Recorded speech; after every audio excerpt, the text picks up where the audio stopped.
Hello! Welcome back again to my another vlog. So for today's vlog na mga kainday, sakto gabi na nga nito at maghahapunan na nga kami. Kaya nakikipaglutuan na ang mga person. Alam ko namang may maiinggit naman dyan sa ulam namin, day. Magluto din kayo ng ganyan kung ayaw niyong mainggit. At ayan na nga, maghahapunan na nga kami dito. Pero mas naisipan namin, mas maganda kapag nagbudol-budol fight kami ngayon sa aming hapunan para mas gana talaga yung kain namin, day. Ayun, sa pagwalay duha-duha, nagbudol fight na nga lang talaga. Iba kasi kapag budol fight, diba? Kahit maliitan talaga yung pagkain sa harap, pero ramdam mo talaga yung busog. Iba kasi yung busog kapag nagharap-harapan kayong lahat magpamilya kaysa magsantaiya mong kaon, diba? Pero syempre, mas gagana talaga kayo sa pagkain kapag ako yung tagaluto, day. Maliban sa masarap na siya, nangapagtong pa.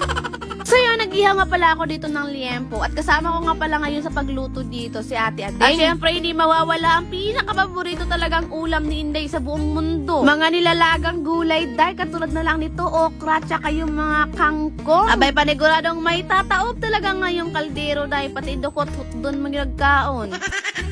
Alam niyo ba, naguguluhan talaga ako sa mga Tagalog? Kasi ang tawag nila sa mga ihaw-ihaw na isda, kung sa Bisaya pa na aday, gipang sugbara na mo na. Ang ihaw po sa mua sa mga Bisaya, kanang gipatay na baboy, day, manay inihaw. Kaya naman pala, nahihirapan silang umitindi sa akin kasi magkaiba naman pala tayo, day. Katulad na lang nito, inihaw na isda tawag nila, pero sa mga sinugbang isda naman tawag na, day, oy.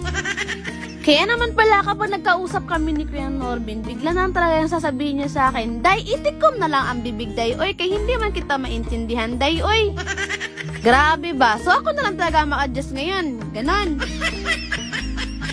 Pwede, oy, kailangan marunong din kayo mag-adjust sa akin. Kung hindi naiintindihan yung sinasabi ko, itikom na lang po ang bibig. Ganon ba? O, tignan nyo, sa kaka-adjust ko sa inyo, akong hotdog na sunog na. Wala ragod, nasunog na gud na siya kay kulang mong gud sa uling. Kamo daw ko nung makulangan og uling, dili ba mo masunog? Aw, mali. Nasobraan day sa uling, day.